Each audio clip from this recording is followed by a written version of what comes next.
바로 우리 장근호 열혈팬님께서 입장하셨습니다. 아유, 반갑습니다. 예. 장근호 팬님, 1시간 금방 가셨어요, 지금? 네. 어떻게 일부 방송 재밌었습니까? 일부 방송이 너무 길었어요. 자, 진짜 본방송 시작하도록 하겠습니다. 지금까지 했던 방송은 사실은 본방송이 아니었어요. 그냥 오프닝 방송인데 이야기가 굉장히 길었어요. 그죠? 정치 이야기를 주로 많이 다뤘는데, 자, 2부 방송 변희재에 이어 강용석까지 줄줄이 망신살이라고 하는 제목이에요. 자, 오늘 굉장히 아주 신나는 당사자한테는 굉장히 망신스러웠지만 오늘 굉장히 주목할 만한 뉴스가 있었습니다.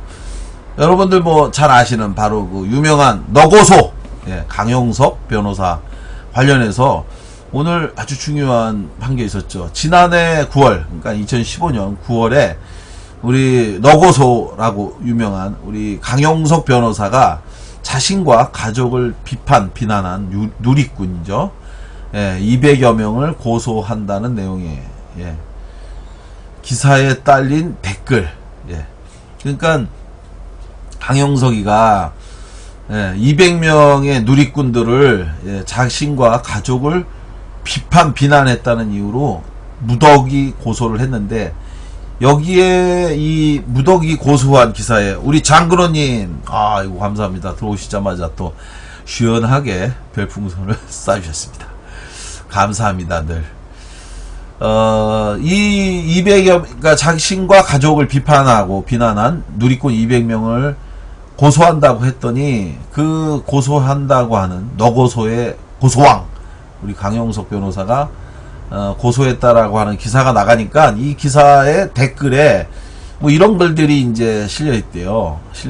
정치판에서도 나가리, 방송계에서도 나가리, 불륜으로 가장으로서도 나가리, 하버드 나오면 뭐해, 참 못났다, 쯔쯔, 뭐 이런 글을 이제 어느 사람이 썼고요. 또 똥물은 모는 스쳐도 냄새 나는 법. 어휴, 냄새나, 근처 가기도 싫다. 이렇게 또 누가 한 명 있었대요. 그리고 또 한 사람은 가지 육값 꼴값으로 산다고 고생 많으십니다. 이렇게 뭐 이런 이제 비판성 글을 썼더니, 이런 글을 쓴 사람들, 그러니까 자신과 가족을 비판했다고 200명을 고소했는데, 그런 200명을 고소했다고 하는 기사에 방금 제가 읽어드린 이러한 댓글을 또 누가 쓰니까, 이 댓글을 쓴 사람을 또 6명을 명예를 훼손했다고 하면서 각각 150만원의 손해배상 소송을 제기했다고 합니다. 야, 150만원. 이게 사실은 이제 생각해보면 굉장히 아주 작은 돈이에요. 150만원을 건 건, 통상 민사소송은 상당한 액수를 좀 이렇게 제기하죠. 그래서 뭐 별 사건이 아닌데도 기본이 한 1000만원. 그리고 좀 중요하다, 자기가 생각할 때 자기가 화난 정도가 크다 이러면 한 3000에서 5000. 그리고 뭐 돈도 좀 있고 화도 좀 많이 나 있다 그러면 한 1억. 그리고 아주 돈이 정말 많다. 그래서 이게 왜냐면요, 민사소송을 제기할 때 형사사건은 그냥 소장만 내면 돼요. 이게 고소장만 내면, 그러면 돈은 내지 않습니다. 변호사를 따로 선임하지 않는 이상 그냥 뭐 인지대도 없고 그냥 써서 갖다 내기만 하면 돼요. 그리고 뭐 차비 정도 내고 가갖고 그냥 소송 한번 이렇게 뭐 고소인 조사 한번 받고 이러면 되는데, 민사소송은 그렇지가 않습니다. 돈을 내야 돼요. 민사소송은 자기가 청구하는 돈에 따라 인지대라고 해서 일정한 비율의 돈을 내게 돼 있습니다. 뭐 적은 액수는 뭐 그렇게 많이 내지 않지만, 뭐 예를 들어 그 전에 이맹희 씨, 이병철 회장의 장남, 둘째인데 실은 뭐 장남이 일찍 죽어서 뭐 장남으로 알려져 있죠. 그 이맹희 씨가 자기의 동생 이건희 씨를 상대로 몇 조 원의 그 민사소송을 제기했을 때, 그때 인지 때만 뭐 한 200억 원인가요? 그쵸? 200억 원인가를 인지대로 냈다고. 180억 원인가? 뭐, 하가 어마어마한 돈을. 그래서, 야, 씨, 그 돈으로 소송을 내느니, 그냥 그 돈 가지고 평생 행복하게 쓰고 다 써도 못 쓸 텐데, 예, 뭐 이런 얘기를 했는데, 결국은 그렇게 내고, 또 소송까지 지고, 그리고 그 아들인 CJ 회장은 또 이번에 뭐 사면복권 내긴 했지만, 또 감옥가인 갔는데 그 감옥 가는 과정에서 사실은 뭐 삼성 쪽에 뭐 이러저러한 게 뭐가 있었다 이런 설이 파다했거든요. 하여간 소송 한번 잘못해갖고 수백억 원의 돈을 또 날리고 또 당사자는 또 그 과정 이후에 또 숨졌잖아요. 지금 예, 사망했고 그 아들은 또 감옥 가고 하여간 소송 잘못하면 어떻다는 얘기가 이런 것 같은데, 근데 이 강용석이 의외로 자기의 명예를 겨우 150만 원 정도로 책정했다는 것도 개그죠, 사실은. 예, 명예훼손했다고 하면서 꼴값 운운하고 막 이랬는데, 예, 150만 원짜리 꼴값이었나요? 하여간 150만 원밖에 각각 그거밖에 제기 안 했는데, 뭐 여기에는 이제 사연이 있는 거죠. 예, 여러 언론 매체에서도 나왔지만, 예.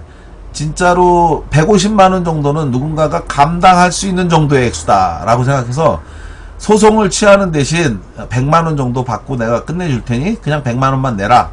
그래서 소송을 끝까지 갈 용도가 아니라 합의금을 목적으로 소송을 제기한 거다. 이런 비난이 이제 이래서 나온 거죠. 그래서 100만 원, 150만 원을 딱딱 끌어갖고 재판으로 갈래? 아니면 그냥 낼래? 뭐 이런 식으로. 자, 이렇게 해서 사실상 합의금 장사를 한다. 예, 이런 이제 비난이 쇄도했었던 바로 이 사건에 대해서, 예, 이 지난 12일 날, 네, 이게 이제 판결 나온 지는 꽤 됐는데 뒤늦게 이제 언론에 오늘자로 보도가 된 것 같습니다. 네, 오늘자 언론에서 강용석이 이렇게, 예, 꼴값, 육값 뭐 산다고 고생 많으십니다. 이런 식으로 썼던 누리꾼 6명에 대해서 명예훼손으로 각각 150만 원의 손해배상 소송을 제기했는데, 이에 대해서 법원 판단이 정말 획기적인 판결이 나왔어요. 예. 강용석 변호사의 명예를 훼손했을까? 서울중앙지방법원 민사 15 단독 재판부 박강민 판사라고 하는 분인데, 이분이 지난 12일 날 판결을 내렸다고 합니다. 이 사건과 관련해서 판결을 내렸는데, 명예훼손에 따른 손해를 배상하라라고 하는 우리 강용석 변호사의 주장을 인정하지 않았다는 겁니다. 이럴 수가 있습니까? 더 놀라운 것, 예, 강용석은 변호사잖아요. 그리고 변호사 사무실에, 예, 법무법인의 또 대표 변호사인 걸로 알고 있는데, 이런 변호사와, 예, 이 6명의 150만 원씩 이 민사소송 제기당한 이 변호사들은, 예, 피고소인들은, 예, 고소인이 아니구나. 예, 이게 이제 200명을 고소한다는 내용이 달렸는데, 이거에 대해서 민사소송이 제기됐죠. 그래서 이 사람들은 이제 피고 측이죠. 그래서 원고가 강용석, 예, 원고 강용석의 소송에 대해서 피고인들에 대해서 이 판사가 손을 들어줬답니다. 근데 이 피고들은, 예, 변호사를 선임하지 않았답니다. 예, 변호사도 없이 소송을 했는데, 이 법원이 변호사인 강용석 대신 변호인도 없이 재판에 임했던 피고들의 손을 들어줬는데, 예, 뭐라고 나왔느냐? 재판부의 판결문을 보면요, 기사 내용에 대해서 자신들의 감정이나 평가, 의견 등을 밝히는 것으로서 일부 다소 부적절한 표현이 있다고 하더라도 그 대부분 표현이 너무 막연하여 원고의 기분이 다소 상할 수 있을 정도에 불과하다. 예. 아유, 강용석은 또 얼마나 기분 나쁠까요? 아니, 내가 기분 나쁘다는데 판사는 왜 내가 기분 나쁜 걸 자기 멋대로 해석해갖고 다소 상할 수 있을 정도에 불과하다고 하는 거냐. 이게 또 재판 해본 사람은 또 뭐 자기가 원하는 결론이 안 나오면 또 되게 기분 나쁘죠. 또한 그 정도가 지나치게 모욕적이거나 경멸적으로 원고의 명예 감정을 해할 정도에 이르렀다고 보기 어렵다. 이렇게 하면서 그러면서 대단히 놀라운 판결을 내렸는데 피고들이 누리꾼들이죠. 이와 같은 댓글을 달게 된 주요한 동기 내지 목적, 댓글의 의미와 전체적인 맥락, 원고의 사회적 지위 및 해당 인터넷 기사의 내용, 피고들이 이 사건으로 형사처벌을 받은 사실이 없는 점을 고려하면 사회상규에 위반되어 손해배상 책임을 인정할 정도의 불법행위에 이르렀다고 단정하기 어렵다라고 했습니다.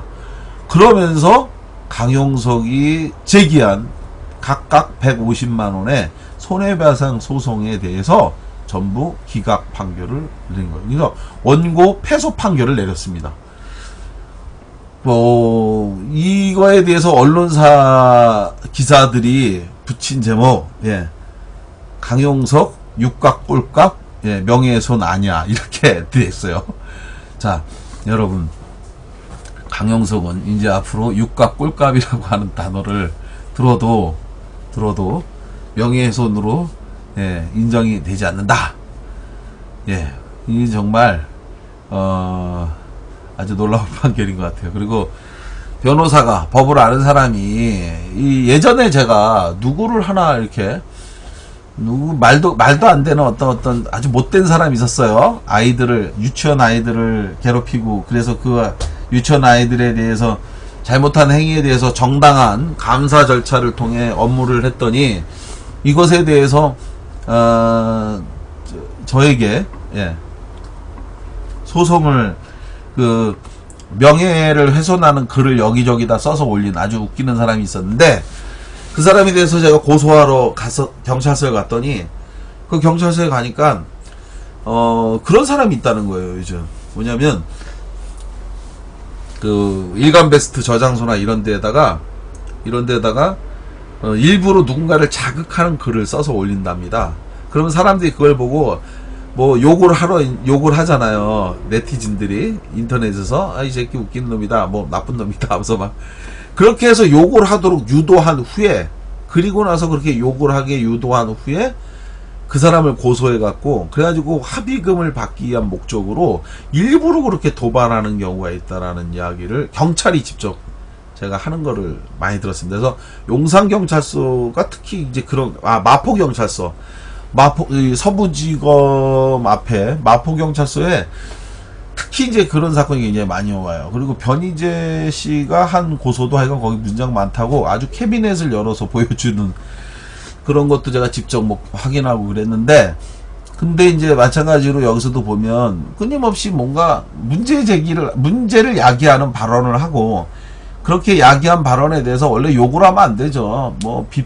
근데 비판을 하든 욕을 하든 무조건 고소하는 사람들이 있으니까 계속 이 문제가 반복되고 있는 건데, 근데 더군다나 직업이 변호사인, 법조인인 사람이 계속 그런 식으로 일반 사람들을 자꾸 자극하고, 그렇게 해서 비난하도록 만들고, 그리고 나서 합의금을 받을 수 있을 만큼, 줄 수 있을 만큼, 유혹받을 만큼만 제기하고, 그렇게 해서 돈을 받는다.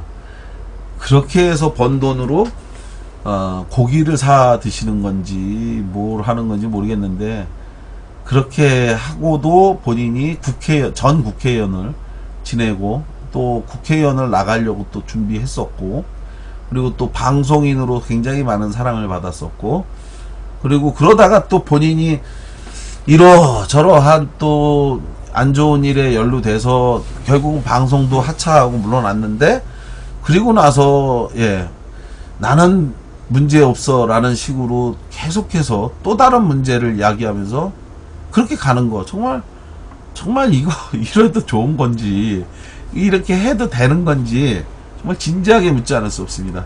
우리 십상시 천국님 별풍선 감사합니다. 그런데 이것이 사실은 처음이 아니었죠. 우리 강용석 변호사 전에 또 한 명의 또 출중한 또 대한민국을 대표하는 또 한 명의 또 문제아가 한 명 더 있죠. 우리 변희재.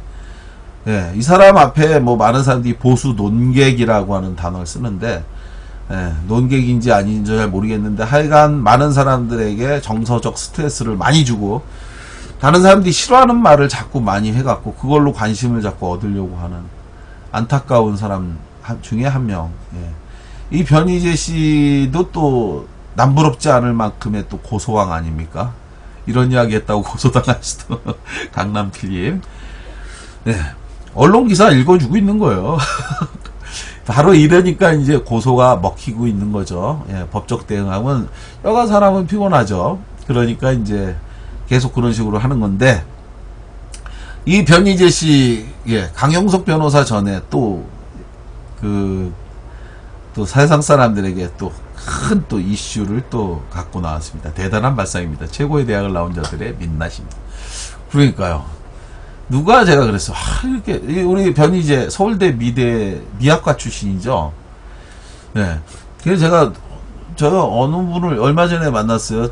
김대중 정부 때 당시 청와대 모 수석으로 있었던 분하고 점심을 먹었는데, 그분한테 제가 그런 얘기 했어요. 그렇게 좋은 대학 나와갖고 왜 그러는지 모르겠다 그랬더니, 무슨 그게 좋은 대학이냐, 그런 사람이 나와서 그렇게 하니 거긴 나쁜 대학이다, 이런 얘기를 그분이 하셔갖고 제가 한참 웃었습니다. 예. 좋은 대학이 아니라 그런 사람이 나와서 나쁜 대학이다, 이런 얘기를 했는데, 바로 이 변희재 씨가, 네, 변희재 씨하고 또 유명한 소송이 하나 있었죠. 우리 강남필님, 아유 감사합니다. 또 별풍선을 주셔서, 예, 98번째 팬클럽 회원이 되셨어요. 아이고, 98번째, 이제 100번째에서 2번 남았습니다. 감사합니다. 이 변희재 씨한테 성공회 대학교 탁현민 교수, 예, 탁현민이라고 여러분들 뭐 많이 아시죠? 예전에 나는 꼼수다를 기획했던 바로 그 탁현민 교수가, 탁현민 교수와 관련한 건데, 이 탁현민 교수가 예전에 이 변희재 씨를 상대로 해서 했던 발언이 결국은 또 고소왕 우리 변희재 씨한테 또 걸렸죠. 자, 어떤 사건이었나요? 네, 돌아보겠습니다. 2013년 12월입니다. 예. 네, 2013년 12월에 그때 당시에 아주 유명한 사건인데, 서울 여의도의 한 식당에서 대한민국 어버이연합 등 25개 보수단체 회원 600여 명이 모여서 이른바 보수대연합 발기인 대회를 했습니다. 그리고 이 대회가 끝나고 나서 여기 참여했던 분들이 다 같이 식사를 하러 갔어요. 뭐 삼겹살을 구워서 먹으러 가기로 했는데, 이날 거기 갔는데 나중에 알려진 내용에 의하면 예상했던 인원보다 너무 많은 사람들이 그날 식당을 갔다고 합니다. 예. 원래 예상했던 사람들보다 훨씬 더 많은 사람들이 이른바 와글와글 가갖고 와글와글 고기를 먹었대요. 그래가지고 당시에 예상했던 식사비보다 엄청나게 많은 돈이 나왔는데, 대략 한 1300만원 정도가 나왔다는 거죠. 우리 십상시 천국이, 그 사건 아시죠? 이른바 별리바바와 600인의 고기도둑이라고 하는, 이 말로 이제 이슈가 되고 화제가 됐었던, 예, 별리바바와 600인의 고기도죠. 그래가지고 너무 많은 사람들이 가갖고 삼겹살을 구워 먹으면서 이른바 1300만원이 나왔는데, 근데 이제 이때 1000만원만, 고깃값이 1000만원인 것도 대단하죠. 근데 1000만원만 내고 서비스 미비 등을 이유로 나머지 300만원은 깎아달라고 요구했다가, 이 식당 주인이 이걸 거절한 거예요, 당시에. 이거 거절하니까, 그러니까 이거에 대해서 난 못 준다 했더니, 이 식당 주인이 또 뭐 알려진 바에 의하면 또 변희재 씨하고 또 친구 사이였다고더만요. 그 전에 이 식당도 또 자주 갔었대요, 변희재 씨가. 그래서 뭐 자기가 이제 뭐 광고도 많이 하고 뭐 친하게 잘 지냈는데, 근데 이제 자기가 좀 깎아달라고, 그리고 또 고기도 그때 뭐 이제 제대로 공수도 안 돼서 사람들이 자기네가 가서 고기도 갖고 오고 김치도 썰어 오고, 그리고 뭐 익지도 않은 고기인데도 뭐 먹어야 되고 불판도 어쩌고 하여간 엉망이었나봐요. 서비스도 엉망이었고, 뭐 또 고기를 먹은 분도 엉망이었고, 막 이렇게 모든 게 엉망진창인 상황에서 하여간 돈 좀 깎아달라 했는데 그 돈을 안 깎아준다고 하니까 그 감정이 틀어져 있는 상태에서 이 식당 주인도 친구인데 뭔지 모르겠지만 하여간 외부에 알려진 내용에 의하면 하여간 이 사람이 고깃값 안 내고 갔다고 또 뭐 신문에다 신문 기자에게 제보를 했고, 그렇게 하니까 그 신문 기자가 또 이거 기사를 썼더니 이제 식당 주인을 또 뭐 종북 등으로 비난도 또, 예, 뭐 늘 해오던 대로 늘 해오던 대로 또 종북이라고 또 300만원 안 깎아준 식당 주인을 또 공격을 했다고 합니다. 그러니까 이거에 대해서 당시에 탁현민 교수, 근데 많은 사람들이 당시에 SNS에서도 뭐 많이 얘기했었죠. 예. 별리바바와 600일의 고기도적이라고 하는 팟캐스트에 이 탁현민 교수가 출연해갖고 변씨에 대해서 뭐라고 했냐면, 어떤 센 또라이 하나가 있다. 예. 변 또라이. 권력을 손에 쥔 무척 아픈 아이 등으로, 예. 표현했다가, 이게 이제 변희재 씨한테 이제 고소를 당한 거죠. 예, 그냥 보면 좀 문제는 있어 보이는데, 그죠? 어떤 센 또라이 하나가 있다. 변 또라이, 권력을 손에 쥔 무척 아픈 아이. 이렇게 해서 하니까 기분 나쁘죠. 당연히 누가 봐도 기분은 나쁠 것 같아요. 저도 기분 나쁘겠죠. 예. 그래서 1심에서 이렇게 공방을 하다가, 예. 1심에서는 우리 성공회대 탁현민 교수가 졌어요. 1심에서 벌금형을 선고받았다고 합니다. 50만원. 예. 벌금 50만원으로 이것은, 예. 명예를 훼손한 거다. 예. 명예를 훼손한 거다. 그래가지고, 1심에서는 졌는데, 서울 남부지법 형사 항소 2부 이은신 재판장이 이거에 대해서 항소를 받아서 재판을 한 결과 2심에서 엎어졌답니다. 예, 무죄가 선고된 겁니다. 이 무죄가 선고된 내용을 보면 어떻게 나왔냐면, 당시에 재판부는 모욕의 고의가 있었지만, 예, 모욕의 고의는 인정을 했어요. 사회 논의에 적극적으로 참여하며 다른 사람을 비판하는 변희재 씨는 공인으로서 자신의 비판에 수반하는 경멸적인 표현을 어느 정도 감내해야 하는 위치에 있다.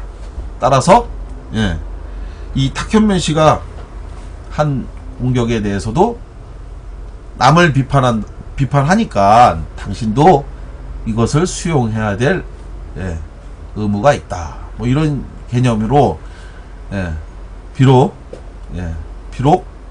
고의는 있지만 무죄, 이렇게 선고한 거예요. 자, 이거에 대한 또 변희재 씨, 이 무죄 판결 나오니까 또 언론사가 뽑은 또 제목이 또 이슈가 됐죠. 예. 변희재 또라이라는 표현 감내해야 이렇게 가지고 또 언론의 보도가 아주 또 세게 나갔었습니다. 변희재 또라이라는 표현 감내해야 그리고 우리 강영석 변호사는, 예, 오늘 육각 꼴값, 예, 감당해야 이렇게 됐어요. 그러니까 변희재는 또라이라는 표현을, 그리고 강영석은 육값 꼴값이라고 하는 표현을 감내, 예. 이 정말 얼마나, 예, 망신 개망신인가 싶습니다. 우리 보증금 보 1억에 220만이라는 분 오늘 처음 오신 것 같은데, 그죠? 아마 이게 보증금 1억에 월세 220만원이라는 얘기인가 본데, 예, 야, 셉니다. 보증금 1억에 보 1억에 220만원. 99번째 팬클럽 가입해 주셨습니다. 감사합니다. 조이엘님 100번째 팬클럽으로 가입을 해주셨어요. 아유, 감사합니다. 야, 역시 마침내 100번째 가입해 주셨어요. 아유, 감사합니다. 정말 너무너무 고맙습니다. 예, 우리 조이엘 님도 너무너무 고마운 100번째 팬클럽 회원이 되셨고, 그리고 우리 보증금 1억에 220만원, 보 1억에 220만, 예, 100번, 99번째, 예, 다들 너무너무 감사하고 영광이고 고맙습니다. 이 기쁜 영광을 여러분들과 함께 크게 나누고 싶습니다. 진짜 너무너무 고맙습니다. 예, 내가 100번째 하려고 충전 중인데 바나나 퀸님 어서 해주십시오. 더불어행복님이, 아이고, 또 고맙습니다. 예, 더불어행복님, 예, 별풍선 또 주셨어. 아이고, 너무 고맙습니다. 감사합니다. 진짜로 감사합니다. 아이고, 이렇게 101번째 네, 또 누가 들어오실지 예, 기대가 큽니다. 자, 이렇게 네, 변희재하고 강용석이 줄줄이 망신을 네, 망신을 떨었어요. 근데 이제 이런 방식 하지 마시고 이분들도 건강하게 사회적인 어떤 의미와 역할을 진짜로 하려고 한다면 사람들한테 좀 칭찬받는 방식으로 좀 문제를 좀 풀었으면 좋겠습니다. 응? 언제까지 그런 식으로 사람들에게 관심만 얻으려고 하는, 관심만 얻는 방식으로 계속해서 문제 제기를 하려고 하는 건지 정말 동시대의 일을 살아가는 사람으로서 안타깝고, 변희재 씨하고 저하고도 또 소송을 했었고, 또 소송은 또 현재도 진행되고 있는 게 한 건이 있고, 뭐 여러 가지 있어갖고 미운정도 있고, 뭐 고운정은 사실은 없습니다. 고운정이 될 건 없죠. 미운정이 좀 있죠.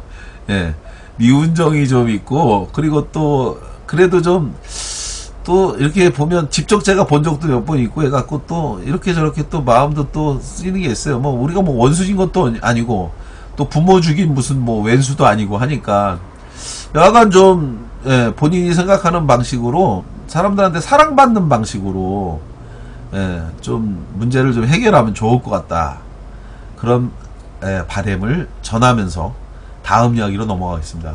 자, 요즘 또 핫한 이슈 하나 또 있죠. 예. 요즘 그 사건에서 또 핫한 이슈. 네. 아이고, 예, 우리 조엘님 죄송하고 영광입니다.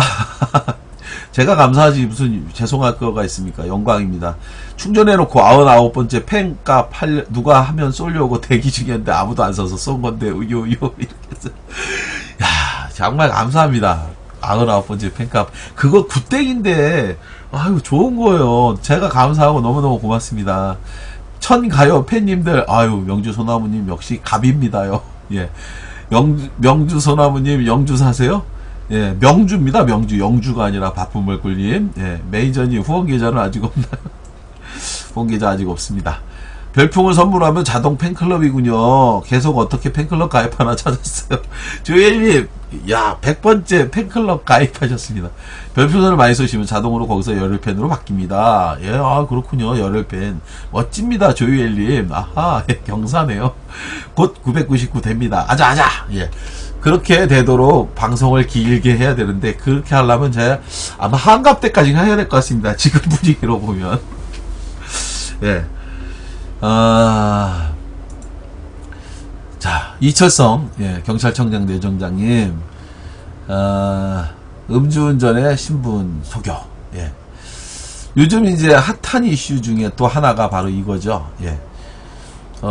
이철성이라고, 예, 지금 경찰청장 내정자, 이 우병우 사태 때문에 워낙 많은 사람들이 문제가 있으니까, 정말 뭐 한도 끝도 없는데 바로 이 이철성은 이번에 이제 그 물러가는 예, 강신명 경찰청장의 후임으로 내정된 사람이죠. 이철성이 1993년 11월 22일 날 당시 이제 쉬는 날이었는데 이때 직원들하고 점심에 술을 마시고 자신의 차를 몰고 가다가 이른바 음주운전 상태에서 중앙선을 침범해 갖고 그래가지고 마주오던 봉고차와 세피아 차량을 차례로 들이받아서 교통사고를 냈죠. 근데 여기에 교통사고가 났는데 두 가지 문제가 있었어요. 첫째 한 가지는 뭐냐? 첫째 한 가지는 여러분 아시는 것처럼 예, 음주운전 사고를 내고 벌금 100만 원을 냈다는 건데 이보다 더 큰 문제는 이 과정에서 자신의 신분을 밝히지 않았다. 그래서 예, 징계를 받지 않았다고 하는 것. 이거에 대해서 해명하는 과정이 더 웃겨요. 예. 해명하는 과정이 왜 징계를 받은 게 없냐. 음주운전도 징계고 거기에 사고가액 내서 벌금가액 냈으면 당연히 징계를 받아야 되는데 왜 징계받은 내용이 없냐라고 물어보니까 뭐라고 변명을 했냐면 정신이 없고 부끄러워서 조사하는 경찰에게 신분을 밝히지 않았다. 그로 인해 징계 기록이 없다라고 얘기를 했는데요. 이것에 대해서 예, 경찰 시스템을 아는 사람이라면 누구나 다 웃을 수밖에 없어요. 이 사람이 당시에 강원지방경찰청의 경감으로 근무하고 있을 때잖아요. 뭐 아시는 것처럼 93년도입니다. 이때는 뭐 지금으로부터 언제입니까? 한 23년 전이죠. 23년 전 이때는요. 정말 이게 사고 처리를 안 할 수 없는 정도 수준이니까 사고 처리를 했지, 음주운전하고 다니는 것 정도는 그냥, 예, 뭐, 나 식구야, 직원이야, 뭐 이러면, 예, 안녕히 가십시오 하면서 이렇게 경례 딱 붙이고 오히려, 예, 가시는 길 안녕히 가시라고 손 흔드는 그런 시절이었잖아요. 그런 시절에, 예, 이철성이 더군다나 자기 마당이죠. 예, 강원지방경찰청에 있었을 때, 바로 그 앞마당에서, 예, 이런 일이 벌어졌다. 이걸 경찰이 몰랐다. 자기 신분을 밝히지 않아도 모를 수가 없고요. 사고 난 순간에 아마 여러 경찰들이 와갖고 오히려 뒷수습을 해주지 않았을까. 이것이 상식적인 일이고, 자, 이런 상태에서 정신이 없고 부끄러워서 조사하는 경찰의 신분을 밝히지 못했다라는 거 말이 안 되는 소리죠. 경찰을 처음 본 사람이라면 모를까. 경찰을 많이 본 사람이 부끄러울 수는 있죠. 근데 정신이 없고 부끄러워서 밝히지 못했다고 하는 건 말이 안 되는 거고, 만약에 이런 것이 허용되고 통한다면 그러면 누구나 앞으로 자기 신분을 밝힐 사람이 누가 있겠습니까? 경찰들이 늘 이런 얘기를 많이 해요. 국민들이 경찰을 너무 무시한다. 경찰에 대해서, 예, 그 권위를 인정하지 않는다. 불만이다. 이런 얘기를 많이 하지 않습니까? 왜 그럴까요? 예, 이유가 없어요. 바로 이런 겁니다. 이런 거. 너나 잘해. 이런 겁니다. 경찰다워야 국민들이 경찰을 신뢰하고 지지하죠. 말이 됩니까? 이 얘기가. 경찰청장 자체가 음주운전으로, 예, 다른 사람을, 더군다나 차량 2대를 받아서, 그리고 오늘부터 새롭게 또 제기되고 있는 논란과 의혹이 부상자는 하나도 없었다라고 얘기하는데, 당시에 물적 피해, 자동차에 대해서 보상해준 돈이 당시에 세피아 승용차를 완전히 완파해서 그래가지고 그 차량 값을 그냥 사실상 다 82%인가요? 차량 가격의 82%, 그러니까 감가상각 빼고 차 한 대 값을 그냥 준 거예요. 그러니까 차가 완전히 완파됐다는 얘기거든요. 그런데 그 안에 다친 사람이 없다. 말이 됩니까? 말이 안 되는 소리죠. 만약에 그 정도 되면 누가 병원에 가서 들어눕지 않을까요? 그냥 결국 돈으로 다 무마를 했든지 뭘 어떻게 했겠죠. 그래가지고 그냥 개인 돈 주고 보험 처리 안 하고 뭐 이런 식으로 끝냈는지 모르겠지만, 여하간 이러한 사람이 경찰청장이 된다면 어느 경찰관들이 음주 단속을 하면, 야, 니네 경찰청장이나 잘 하라고 그래 라고 하는 거예요. 이렇게 되니까 경찰에 대한 신뢰, 경찰에 대한 존경, 경찰에 대해서, 예, 사람들이 순응하지 않게 되는 겁니다. 이거에 대해서 경찰이 권총을 뽑아갖고 반항하는 시민이나 쏴야 된다라는 이런 주장을 하는 것, 이런 것이 바로 무식하기 짝이 없는 이야기인 거죠. 그래서 지금 현재 상태에서도 뭐 논란과 이런 것들이 엄청나게 많은데, 하도 이게 또 문제가 되니까 이 청와대 분위기도 약간 좀 기류가 바뀌는 것 같아요. 애초에 내일이죠. 23일. 예. 23일 날 내일 강신명의가 물러나면 동시에 이철성도, 내정자도 취임식을 하기로 예정돼 있었는데 21일, 예, 어저께 갑자기 이 예정됐던 이철성의 그 취임식 일정이 전면 보류됐다고 합니다. 청와대 임명장을 받을 것으로 예상했던 23일이 아니라 당분간 이게 받기 어려울 것 같아서 일단 유보되는 걸로. 그래가지고 지금 보면 이철성에 대해서 아무래도 이게 야당도, 예, 그 임명 동의안에 대한 경과보고서, 청문회 경과보고서를 채택하지 않았다고 하는데요. 이철성 같은 사람이 만약에, 물론 이철성 말고, 이철성 아니라 뭐 다른 사람이 또 경찰청장이 된다 해도 이철성보다 더 나을 사람들도 없을 것 같고, 뭐 더 뛰어난 사람이 올 것 같지는 않지만 적어도 이철성은 안 된다.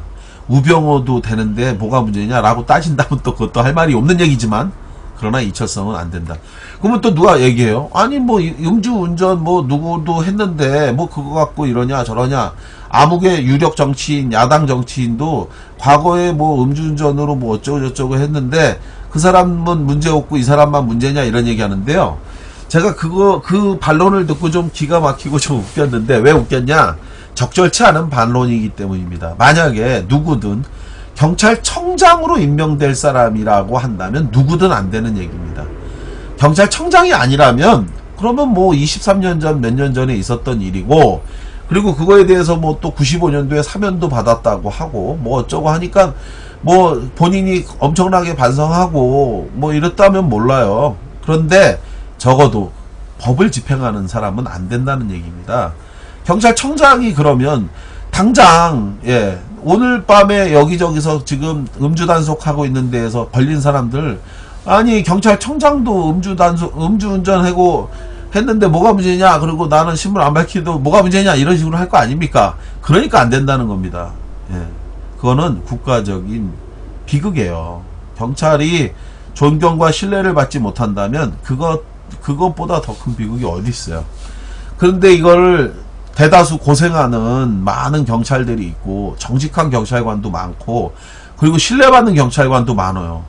오늘도 보니까 어느 경찰관이 뭐 헌신적으로 해갖고 누구의 어려운 고통을 또 해결해주고 뭐 했다는 미담 기사도 많이 있습니다. 그런데 미담 기사보다 바로 이 이철성 경찰청장 같은 사람들, 이런 사람들이 바로 문제를 야기하는 건데요. 예전에 제가 경찰서 가서도 강연을 여러 번 했었습니다. 거기 가서 늘 제가 얘기했던 게, 경찰은 곱하기 이론이 아니다. 아니, 더하기 이론이 아니다라는 이야기를 제가 했습니다. 곱하기 이론이다라고 얘기했어요. 경찰은 그래서 정말 잘해야 된다. 이 얘기가 무슨 얘기냐면요.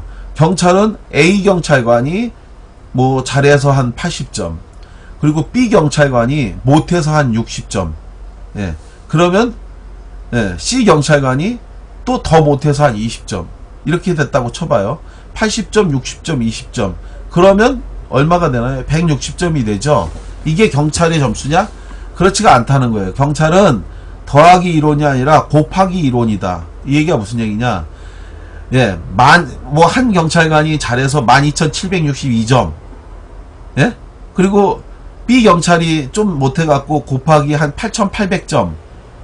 그런데 C 경찰관, 바로 이런 이철성 같은 사람, 이런 사람이 있어서 국민들이 딱 볼 때 이건 뭐야, 음주 단속해야 될 사람이 음주운전을 했는데 이런 사람이 경찰청장이고 자기 신분도 안 밝혀서 징계도 안 받았어? 빵점! 이렇게 해버리면, 자 12,227점에 뭐 8,600점에 곱하기 0 해보십시오. 얼마입니까? 0입니다.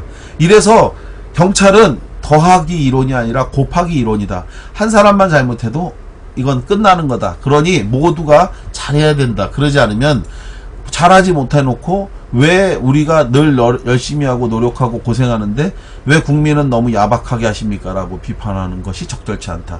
바로 이 이야기였습니다. 이철성 절대 안 되는 이유입니다. 이철성보다 더 좋은 사람이 올 가능성은 없지만 적어도 이철성은 안 된다. 그렇게 하는 것이 국민들에게 정말 안 되는구나. 그리고 경찰이 고도의 도덕성에 기반한 조직이구나. 이렇게 느낄 수 있는 거죠. 따라서 이철성 안 됩니다.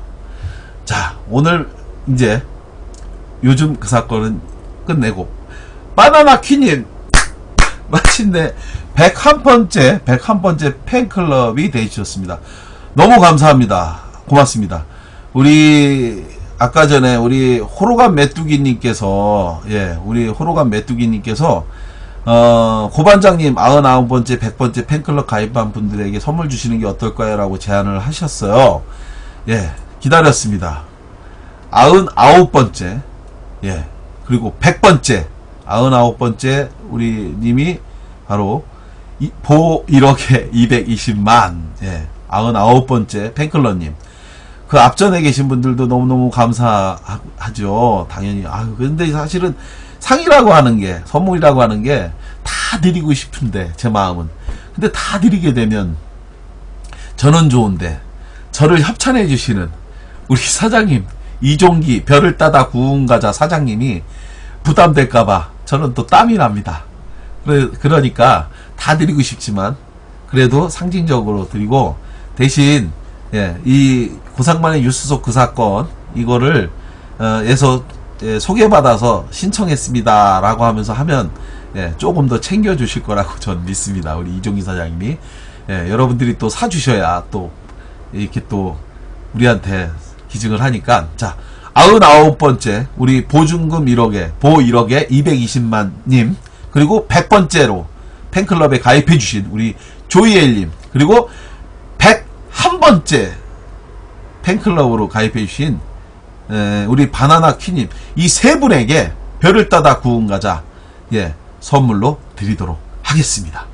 예, 우리 프로그램 메뚜기님께서, 매니저님께서 이건 선물 드려야 되는 거 아니냐라고 강력하게 추천하셨는데, 이렇게 세 분 제가 오늘, 예, 선물을, 별을 따다 구운 과자 선물을 드리도록 하겠습니다. 예, 아유, 해틴용님, 예, 라이츠 시시님, 조이엘님, 감동입니다. 아이고, 제가 감사하고 감동입니다. 바나나 퀸님, 예, 아니요, 뭐 왜 그러십니까? 또 안 받아도 되기는 드렸는데, 자, 바나나 퀸님이 받아서 다른 분을 주세요. 그러면, 예, 바나나 퀸님, 그리고, 예, 우리 조이엘님, 그리고 보 1억에 220만님, 이렇게 세 분, 99번째, 100번째, 그리고 101번째 팬클럽으로 가입해주신 분들에게 제가 드릴 수 있는, 예, 별을 따다 구운 과자 선물로 드리도록 하겠습니다. 그리고 어차피 저희가 보러 오시는 분도 많지 않아요. 예, 결국은 여러분들 다 받게 될 겁니다.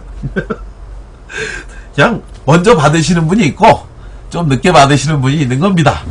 두 번 드리지도 않습니다. 한 번만 드리는 거고, 그리고 또, 예, 다음에는 또 다른 명분을 가지고 또 드리도록 할 겁니다. 그러니까 오늘 받으신 분들 진심으로 축하드리고, 오늘 못 받으신 분들은 다음에 또 제가 여러분들한테 꼭 별을 따다 구운 과자, 네, 선물해 드리도록 하고요.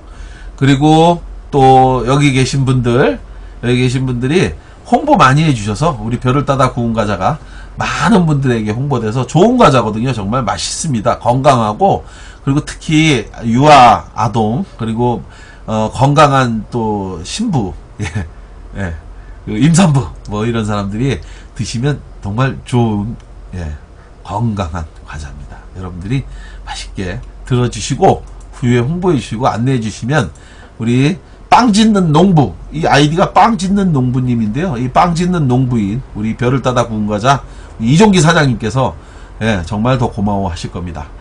꼭 제가 알려드린 이메일로 저한테 꼭 답변 보내주시고요. 자, 오늘 방송 마지막 이야기 급하게 들어가 보도록 하겠습니다.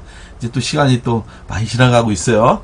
자, 오늘이 무슨 날인지 아십니까? 바로 41년 전, 예, 41년 전이 아니군요. 45년 전입니다. 45년 전. 오늘 정확히 내일이죠? 사실은 이제 8월 22일이고, 내일, 예, 8월 23일이 내일이죠. 예, 바로 만 45년 전 어제.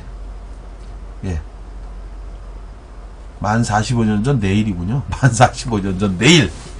만 45년 전 내일인 1971년 8월 23일. 여러분들 영화에서 많이 봤던 바로 그거죠. 영화 실미도. 예, 실미도 여러분들 많이 보셨죠? 바로 그 영화 실미도의 사건이 벌어진 바로 만 45년 전, 예, 하루 전날입니다. 오늘이. 바로 그 사건에 대해서 오늘 잊었지만 간단하게 여러분들과 함께 실미도 사건에 대해서 이야기를 하려고 하는데요.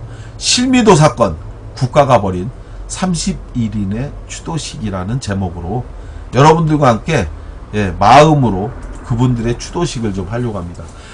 실미도 사건 정말 비극이죠. 예, 시작은 북한의 침투작전, 예, 이걸로 이제 시작됐는데, 이 북한이라 문제예요. 늘 보면, 예, 그쵸? 북한이 문제인데, 자, 사건의 시작은 1968년 이른바 김신조 사태, 1월 21일 김신조 사태라고 불리죠. 121 사태라고 불리는 바로 김신조 사건인데, 제가 초등학교 다닐 때 이 김신조 이름 무진장 들었습니다. 정말. 예, 김신조라고 하는 북한의 특수군이 이른바 박정희의 목을 따러 왔다라고 하는 말을 하면서, 그것이 그대로 방송을 통해, 이게 당시에 이제 또 이 생방송으로 이게 또 유포가 돼갖고 엄청나게 많은 사람들을 분노하게 했죠. 이 사건의 또 121 사태에 대해서 또 여러 가지 또 설이 있어요. 뭔 설이 있냐면, 이때가 이제 바로 베트남 전쟁 한창이었을 때거든요.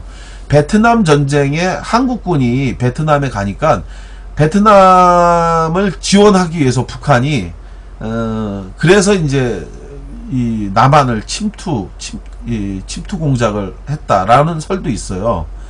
그래가지고 이제 국군들을 자꾸 보내는데 위험하니까 국군을 더 이상 보낼 수 없게 하자 이렇게 할 의도로 121 사태를 일으켰다라고 하는 분석도 있는데, 바로 이때 1968년도 1월 21일 날 김신조라고 하는 이런 난파 무장공비를 포함해서 31명이 이른바 무장을 한 채 청와대를 습격하기 위해서 남침을 했다가 서울 세검정 고개에서 교전 중에 모두 29명이 사살되고, 그리고 한 명은 자폭, 그리고 한 명은 생포됐는데, 바로 그 생포된 한 명이 바로 김신조였습니다. 이 사람은 북한 민족보위성 정찰국 소속이었는데, 이들이 와갖고 텔레비전에 나와서 이 생포된 김신조가 박정희 목을 따러 왔세다라고 얘기하면서, 그러면서 이제 전국이 이른바 방공 걸기대로 드글드글 했습니다. 뭐 김일성 화형식 하고 뭐 북한 괴뢰 집단에 대해서 뭐 어떻게 한다 저렇게 한다, 이런 상태에서 당시에 중앙정보부 김형욱이죠. 유명한 김형욱이가 주도해서 1968년 1월 21일 사태가 일어나고 나서, 그리고 나서 바로 4월달 그 3개월 후죠. 이 사건이 일어나고 3개월 후에 1968년 4월 1일 날 우리도 똑같은 방식으로 김일성의 목을 따러 훈련된 공작원을 보내자. 그래서 똑같은 방식으로요 했답니다. 북한이 31명의 그 특수군인을 남한으로 대한민국으로 보낸 것처럼 우리도 똑같이 훈련된 무장 게릴라를 31명으로 조직해갖고 김일성의 목을 따러 보내자. 그렇게 해서 1968년 4월 1일 인천의 실미도라고 하는 섬에다가 이 부대를 만들어갖고, 그래서 거기서 정말 엄청난 인간 그 기계, 전투 기계를 훈련을 시켰던 겁니다. 왜 이 실미도 부대의 명칭을 여러분도 혹시 기억하시는지 모르겠지만 684 부대라고 또 통칭해서 불렀던 거가 있어요. 실미도 부대라고도 하고 또는 684 부대라고도 하는데, 이 684 부대라고 하는 이름이 만들어지게 된 그 유래가 1968년 4월 1일 날 이 부대를 창설해서 68년 4월을 따서 684 부대라고도 불렀다고 합니다. 684 부대라고 하는데, 바로 이 684 부대를 4월 1일 날부터 훈련을 시켜서, 그리고 나서 실제로는 4월달 4개월 정도 아주 빡세게 훈련을 시켜갖고, 그래서 사실은 68년 8월에 북한에다가 보내려고 했답니다. 김일성의 목을 따갖고 오도록. 근데 이렇게 만들어진 이 실미도 부대, 이른바 684 부대는 원래 계획에 의하면 특수공작 기본계획서를 만들어서 했는데요. 중앙정보부가 특수공작 지시로 해서, 그래서 공군본부 작전 비밀계획 제91호 이 문서에 근거해갖고 이 부대를 만들었는데, 이 부대의 원래 계획에 의하면, 특수공작 기본계획서라고 하는 계획에 의하면요, 사형을 받았던 사람들을, 영화에서도 나오죠.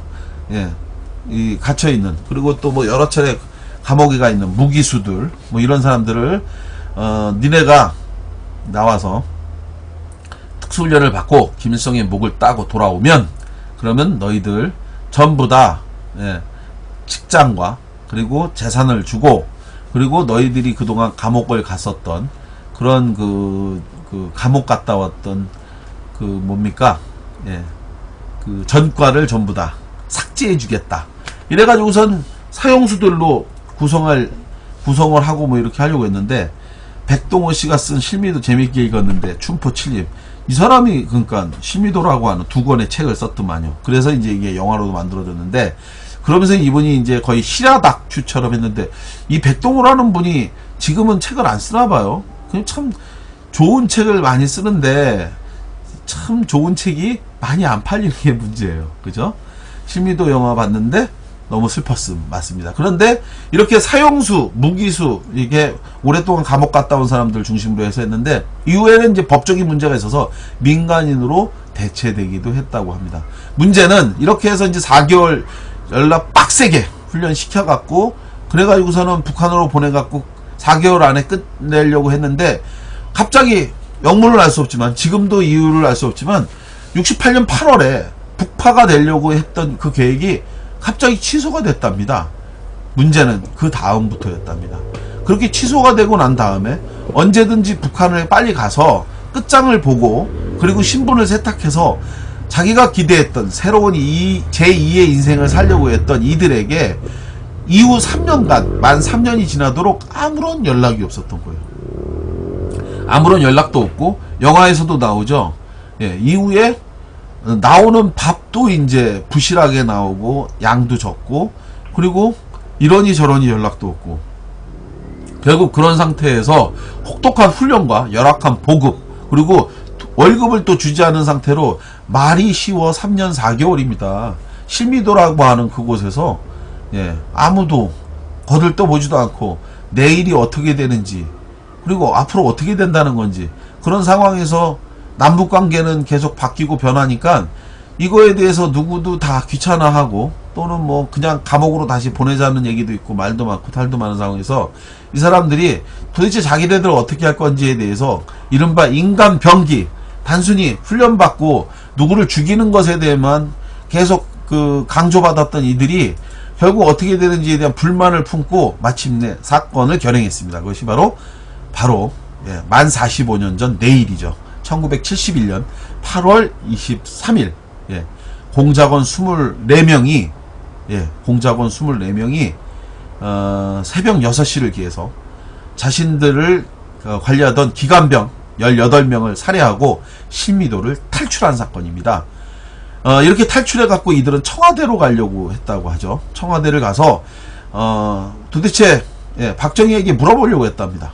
예, 자기네들이 왜 북한을 보내주지 않는지 앞으로 어떻게 되는지 말이 안 되고 황당한 얘기인데 그야말로 자포자기한 상황에서 그냥 결단을 한 것 같습니다. 그래서 인천에서 배를 타고 나와 버스를 탈취한 후 서울로 오던 중에 이른바 영등포구 대방동 유한양행 건물 앞에서 예, 낮 2시 15분경 이들의 버스와 그리고 군경이 예, 대치한 상황이죠. 이것이 이제 영화에서 봤던 바로 그 장면이죠.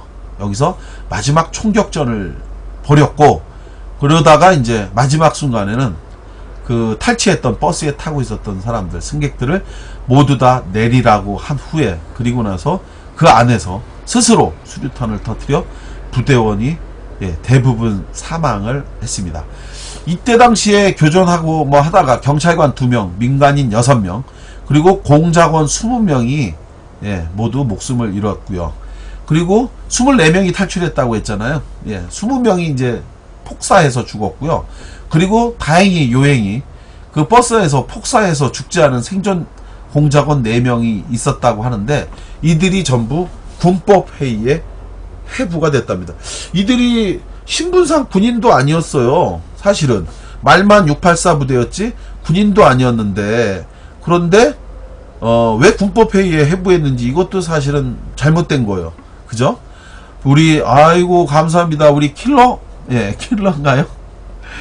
예. 102번째. 예, 102번째 팬클럽으로 가입해 주셨습니다. 감사합니다. 오늘 또 새로 들어오신 예, 우리 킬러 땡땡땡님 102번째 팬클럽 가입 너무 감사드리고 우리 킬러 땡땡땡님 덕분에 999번째 팬클럽을 향해서 힘차게 순항할 수 있게 됐습니다. 너무 감사합니다. 이렇게 해서 20명이 사망하고 생존 공작원 4명은 군법회의에 군인도 아니었고, 당시에 이 사람들은 공비라고도 발표하고 뭐 이 사람들의 신분을 계속 숨기려고 했던 거죠. 이유는 있죠. 예, 북한에다가 사실은 니네들 김일성 목다기 하기 위해서 우리도 계속해서 했다. 팟빵 때부터 계속 들었어요. 감사합니다. 우리 킬러 090님. 이런 훌륭한 분들이 있어서 제가 방송 계속 하는 겁니다. 화이팅!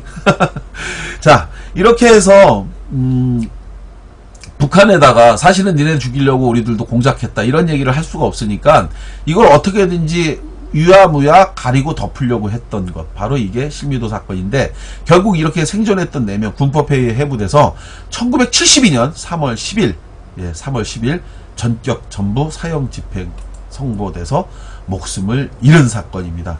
정말 불쌍하고 안타까운 이 죽음, 누구의 책임일까요?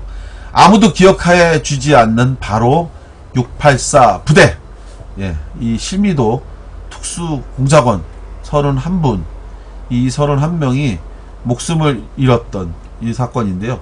이분들에 대한 간절한 마음, 애틋한 마음으로 오늘 이 방송을, 예, 마치도록 하겠습니다.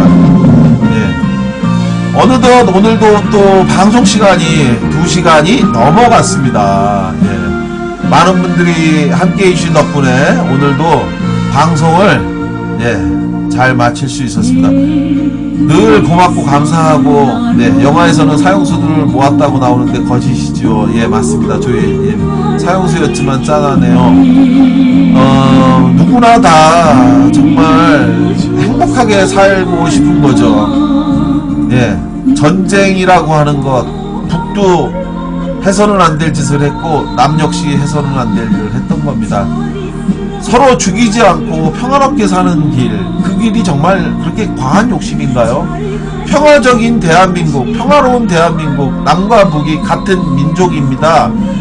예, 같은 민족이 언제까지, 1950년에도 손에 피를 묻히고 엄청나게 많은 사람들이 생명을 잃어야 됐는데, 예, 누가 누구를, 북이 남을, 남이 북을, 저 어렸을 때는 맨날 북이 남을 공격한다고 그랬는데 지금은 정말 모르겠어요. 누가 누구를 공격하려고 하는 건지. 우리가 느끼는 공포보다 북이 더 많은 공포를 느낀다는 이야기를 참 많이 듣습니다. 왜냐면 아무리 엄살 떨지만 대한민국이 무력으로 더 세거든요. 네. 다만 육해공군이 국방 예산 깎일까봐 자꾸 약한 소리 하는 건데, 명백한 말은 남이 북을 이기는 게 사실입니다. 그런데 더 중요한 건, 근데 남과 북이 전쟁을 하면 누가 더 많은 피해를 입을까요? 남이 더 많은 피해를 입습니다. 이유는 두 가지죠. 첫째 가지, 우리나라는, 예, 비싼 건물이 많잖아요. 경제가 더 훌륭한데 미사일 한 방이 서로씩 떨어지면 북은 받을 피해가 거의 없지만 대한민국은 엄청난 피해를 받습니다. 두 번째, 인구가 우리가 압도적으로 많습니다. 더군다나 대한민국 서울은 밀집되어 있는 지역이죠. 전쟁이 나면 우리가 궁극적으로는 전쟁에서 이기지만, 그러나 우리가 이기기 전까지 대략 350만 명 이상이 시뮬레이션 결과 사망하는 걸로 나타나 있습니다. 우리의 가족 모두가 소중한 것처럼 누구도 죽어서는 안 되는 겁니다. 전쟁을 해서 이기는 것은 바보나 하는 일입니다. 전쟁하지 않고 이기는 길, 그 길이 바로 우리가 선택해야 될 대한민국의 대통령, 지도자가 돼야 되고요. 그러한 대통령이 아니면 비판받아야 됩니다. 그래야 전쟁하지 않습니다. 자기네들은 전쟁 나면 청와대 벙커로 들어가고 우리는 어디로 가야 됩니까? 다 죽습니다. 그러한 전쟁하지 않는 평화로운 나라가 돼야 됩니다. 그때는 당연한 줄 알았습니다. 김대중 노무현 정부 10년, 예, 지금 나오는 이 노래, 금강산에 헤어질 때 돌아올 때 나오던 그 노래처럼 저는 대한민국 사랑합니다. 평화 사랑합니다.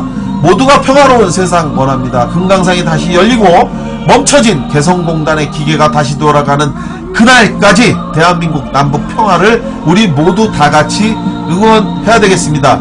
그러한 날이 오는 그날까지 대한민국, 예, 화이팅! 고상만의 뉴스 속 그 사건도 화이팅 하겠습니다. 오늘 방송 끝까지 들어주신 모든 분들 늘 고맙습니다. 감사합니다. 우리 추포7님, 13시천국님, 예. 그리고 조이엘님. 오늘 당첨되신 모든 분들, 라이츠 11, 골뱅이, 판매액점.net으로 꼭, 예. 물건 받으실 주소, 실명, 전화번호 보내주십시오. 고맙습니다. 감사합니다. 또 뵙겠습니다.